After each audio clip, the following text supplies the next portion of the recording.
I'm also happy, I quite like to just go around the room very quickly, and if there are particular topics that when people think about OpenStack, if you already have it in production or if you interact within the OpenStack community, if there are particular things that you think would be interesting for me to cover, I've had a pretty good conversation with people on the front row.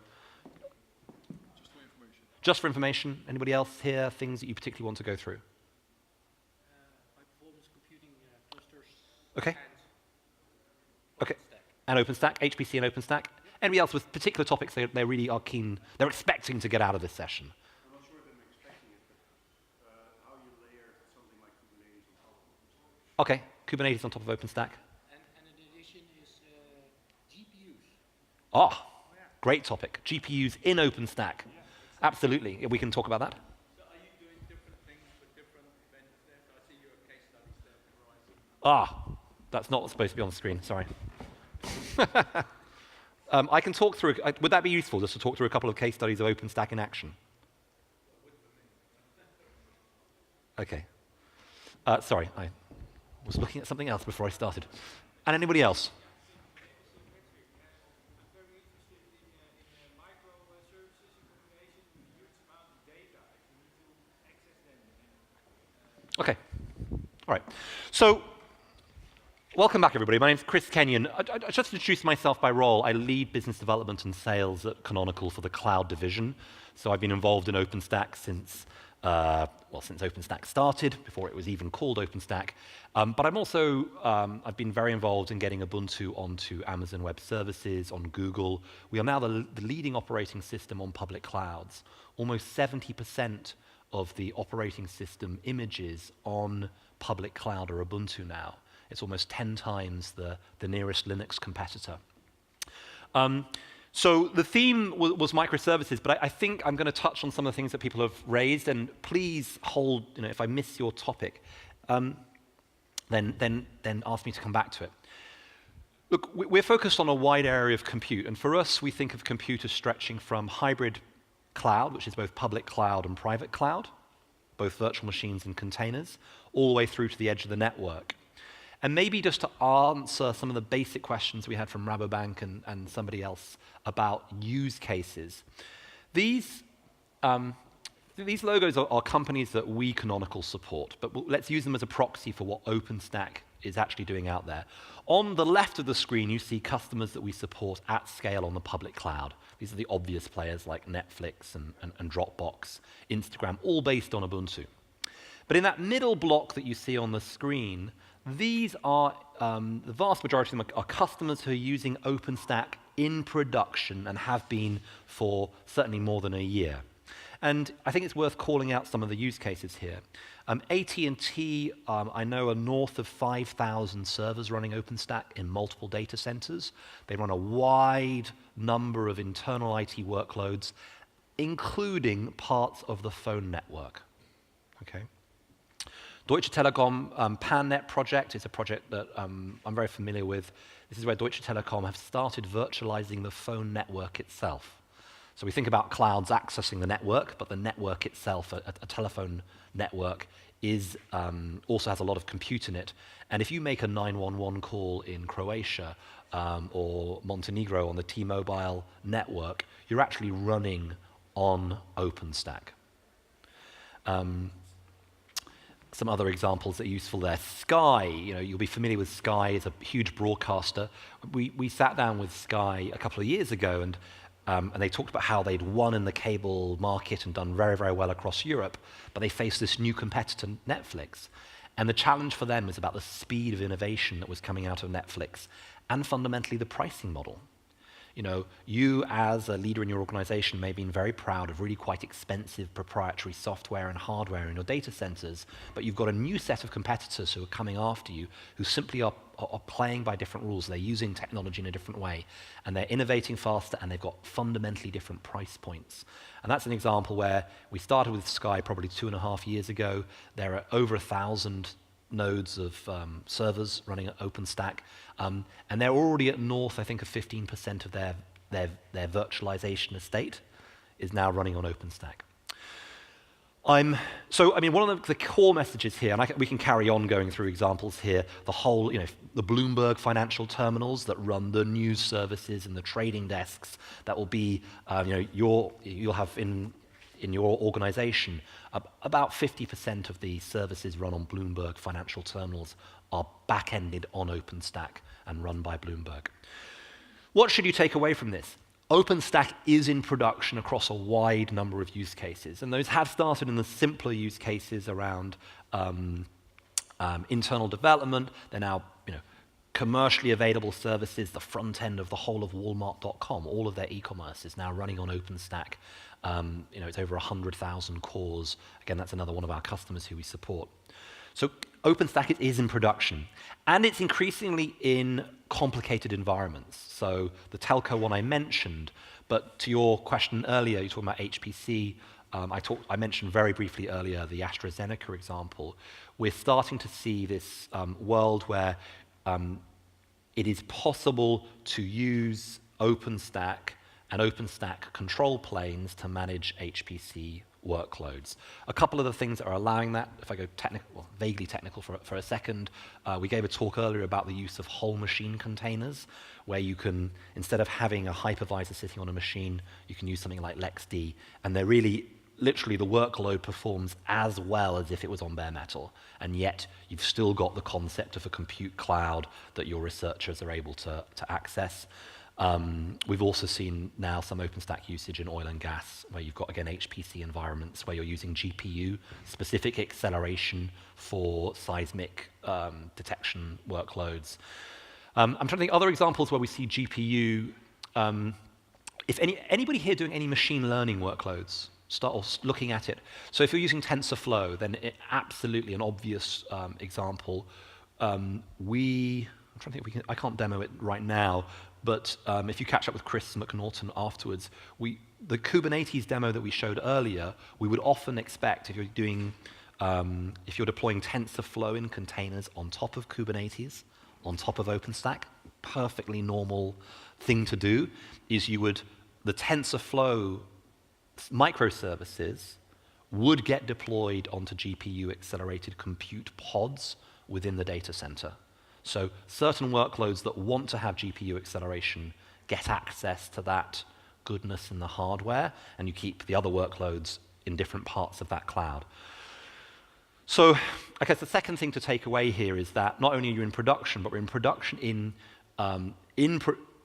mission-critical workloads and increasingly sophisticated scenarios, GPU acceleration, complicated topologies in the telephone networks, very regulated environments. I'm involved in a big project with a UK-based bank right now.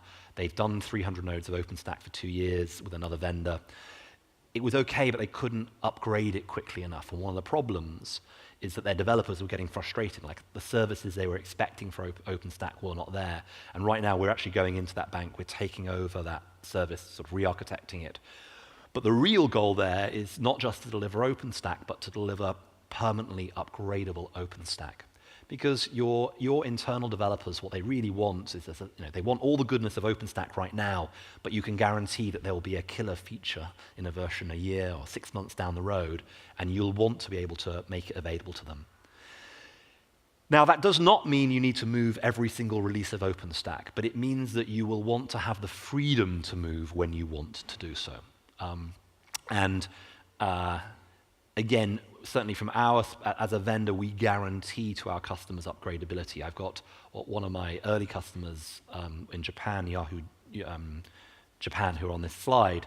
They're an example where I believe they're on their 4th upgrade of OpenStack in production, running over 30,000 virtual machines.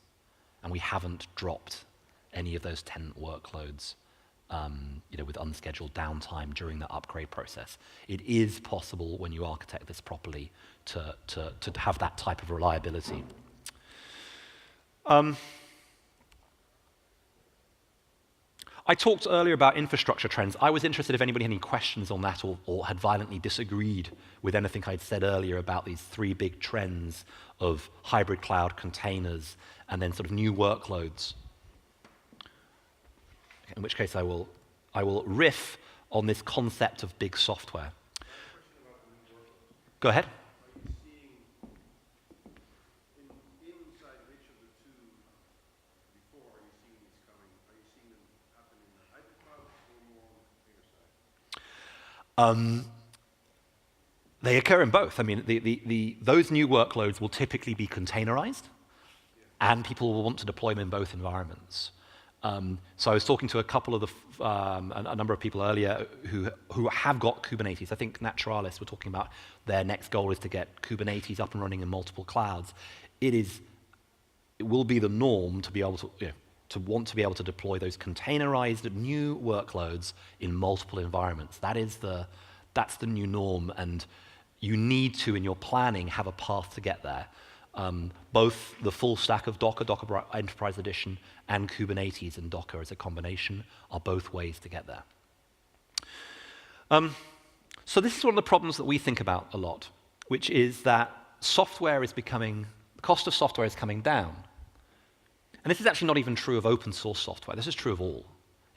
You don't pay for Windows on a device with a screen that's smaller than this. The price of software is coming down. But in fact, the cost of operating software is going up. Well, this is a big, big challenge. Now, one way that organizations solve this problem is, of course, you move to software as a service modeling. Software as a service, it's salesforce.com, you don't operate it. If you think about it, software as a service, in a way, is proprietary operations. That organization is doing the operations. You can't see it, you can't touch it, you can't amend it, but it does what it says on the tin. Okay. Clearly, however, in your organization, there'll be hundreds of applications that you are not yet ready to consume as software as a service, or there just isn't a market in it. Which brings us to this challenge of microservices. We think about microservices as being the apps on top of infrastructure. But even OpenStack itself is composed of many services. Anyone want to have a guess? How many basic services to get OpenStack up and running? Come on, someone in the room who's brought up OpenStack recently? Yeah, 14, 15, but depending on... There we are, 15. We'll go with that number. Cloud Foundry is about 22. Hadoop, meaningfully set up, is 7 or 8. Each one of those services, with this great trend to divide up software into its smallest composable unit, means you've got much better interfaces and development within those units, much cleaner. It's a much cleaner deployment. But from an operations perspective, that's more and more software that you need to be competent at operating. So this, for us, is the phase change of modern software. We've gone from a couple of services in a piece of software. Suddenly, OpenStack is 16 services. You've gone from deploying it on 1 or 2 machines. My build here is... And now you're deploying it on multiple machines. In fact, that might be on lots of machines. Okay? Because you're now using containers underneath. It's great. So now you're deploying lots of services to lots of specific containers, which themselves are then split across more physical units. This is the phase change of software. This is what microservices makes them sound really small and cuddly, and yet from an operations perspective, you've got more and more stuff to manage. So this is what we call the age of big software at Canonical, and the scarcity, the difficult thing, there's tons of code. You log into GitHub, and there's tens of thousands, hundreds of thousands of pieces of software you can download, but the scarcity, the thing that we value as businesses, has moved to operations. So, we're lucky at Canonical. We work with lots of very, very large players, and these are sort of just some of the large-scale Ubuntu operations. And what's sort of interesting about them is that none of them are using configuration management in the way that you probably are. If you think about first generation, second generation configuration management, that's not how these operators work. They use model-driven open source operations. What does that mean? It means that if you think about a whiteboard, you go into any architect's discussion, you'll go, okay, this is what the thing will look like, HA proxy, and here's the app server. There's a set of services on the board, and that's how you discuss what an architecture should look like. Well, you can model that a different way, and we use a tool called Juju, which is an open source modeling tool, where we have these charms, and the charm encapsulates the software, but it also encapsulates the relationship between software. There are some common things that all of your operators want to do to software. You want to start it. You want to stop it. You want to scale it up, scale it down, link it, and unlink it. And you want to be able to do that in multiple cloud environments. So with a tool like with Juju here, all the operations for Galera, the best practices for doing it, the scripts that your admin would be using are encapsulated in the charm. And that doesn't mean that everybody who's using that set of charms has to architect it the same way.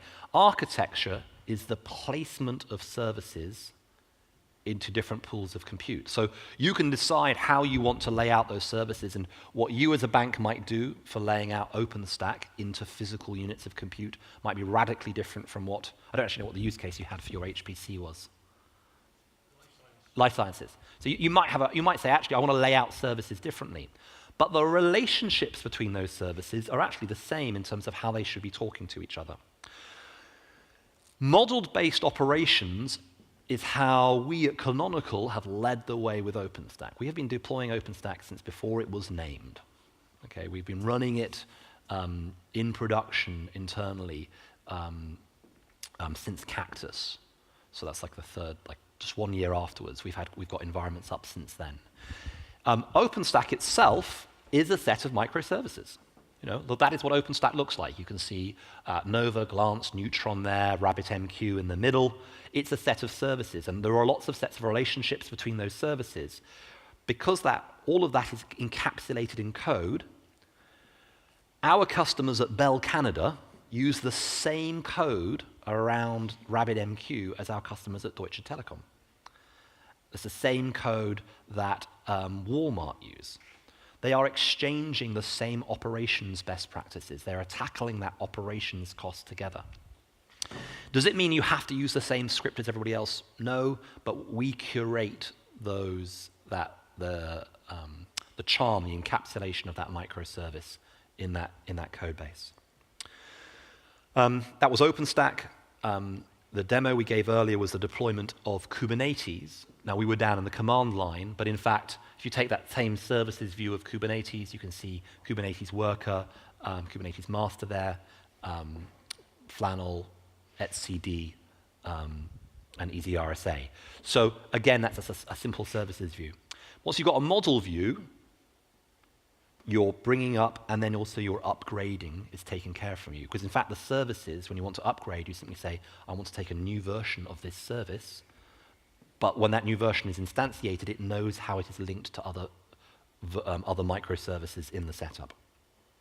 That's an example of Hadoop. So how do we open source and make that available? I'm here on a website called Juju Charms. I'm literally able to, let me make it a bit bigger so you can see it. That's visible at the back. I can search for specific individual charms. And again, the knowledge of how to deploy that is encapsulated in the charm. I might just want to deploy 1 unit of Ceph. Now, 1 unit of Ceph on its own, not so interesting, frankly. So, but what I also could do is I could do this, and I could say, I want to actually deploy Kubernetes.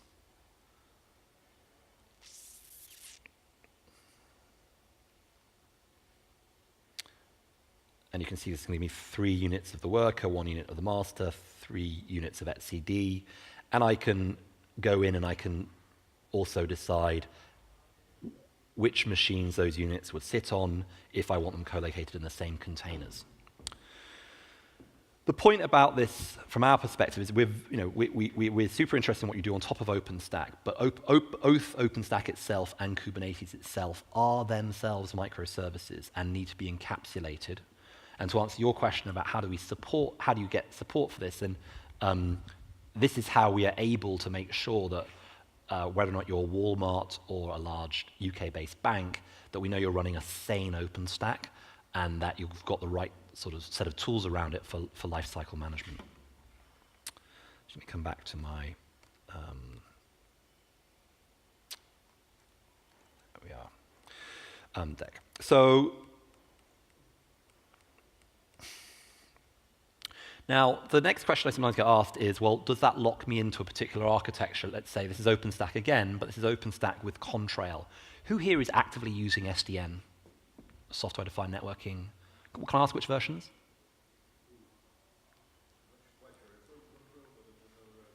Not sure. So which one? Okay. So that's an example of Open Contrail deployed in here. But in fact, we've got, I think, 7 other software-defined networking solutions which are also charmed up easily just to be brought in. Any questions on what I've shown you so far? Okay. So the next question, I think someone was asking about Kubernetes earlier. Yeah, Kubernetes. So, we really do think that Kubernetes in multiple environments is a natural architectural path to pursue. Doesn't mean it's the only one, but it is certainly one that we see more and more of our leading customers decide to do. And the great thing here is, again, you can deploy this onto multiple cloud environments, and it will give you a base. This actual image that you see here is not Kubernetes, but that could be Kubernetes, and what we showed this morning was Chris deploying Kubernetes onto one of multiple public clouds. So that is there as the option. Okay. So let's go back. So any questions on that microservices side? I mean, I've focused very much on the actual technology. I'm curious here, who has cultural issues in terms of rolling out microservices and DevOps in their organizations? I mean, how much of this is a technical battle for people and how much of this is more a cultural and a skills-based hurdle to the organization?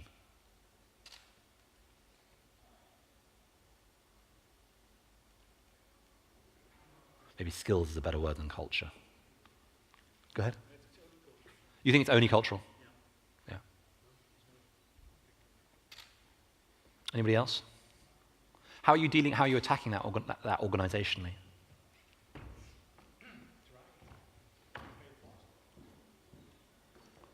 Yeah, start small. Go on. What I find peculiar is that developers want control. Control over their full stack. Yes. And that's what they get in the past on their local machine. I find it always very interesting. Developers say that they want control. They always do. They want control of the whole stack. And there's a very interesting thing that happens when you say, fine, carry the bleeper for the next week. You're doing 24/7 coverage on your software. And suddenly, people start thinking about the problem in a slightly different way. I mean, I've got a large project at the moment where they've been very big on DevOps culture, and then the minute they actually ask developers to carry the bleeper and do out-of-office support, it forced some very hard conversations internally about processes. I think this is, there are no magic solutions here. It is a fail fast, start small, and get up and running. The news, though, is whether or not you're doing DevOps around the infrastructure itself or DevOps around the applications on top, it is simply a challenge you're going to have to master as a software organization. We often in the technology industry, we can be, I think, sometimes rightly accused of hubris. But the reality is we are in a place now where everybody's becoming a software business.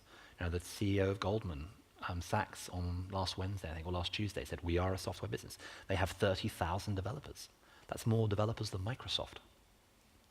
It's the same for big pharma. We know it's very obviously and palpably the case for automotive. The automotive industry right now, with 10 million lines of code in the average car. So people are going to have to solve these problems. Other questions? I think I'm out of time. 3 minutes left. Sorry? 3 minutes. 3 minutes left. Other questions that might be useful for people to end on. So do you address this issue of the cultural issue or the skills issue?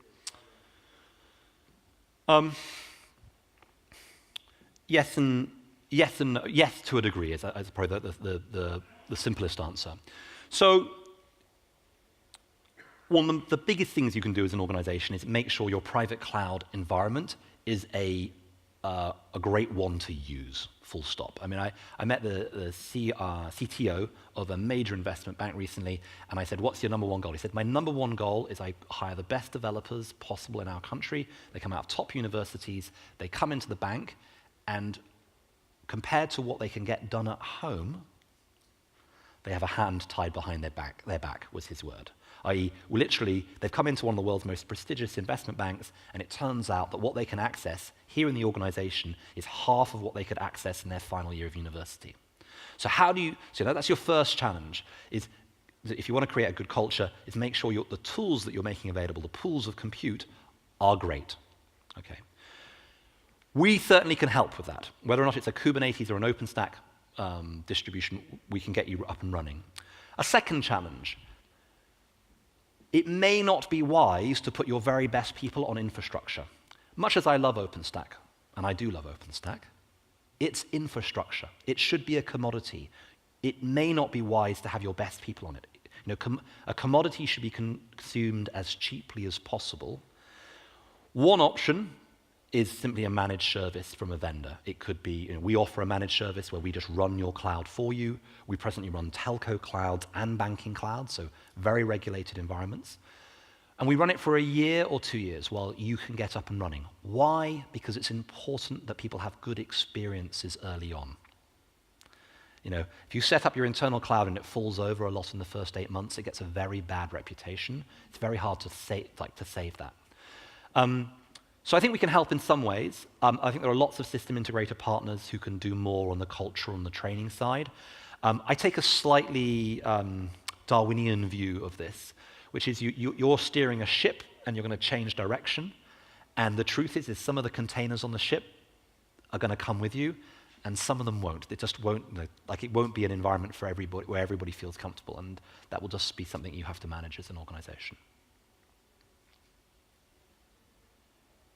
Great. I think we're ended on time. Thank you very much. I hope that was useful. I hope we covered some of the questions that were asked earlier. And thank you for your time. I hope you enjoy the rest of the day. Thank you.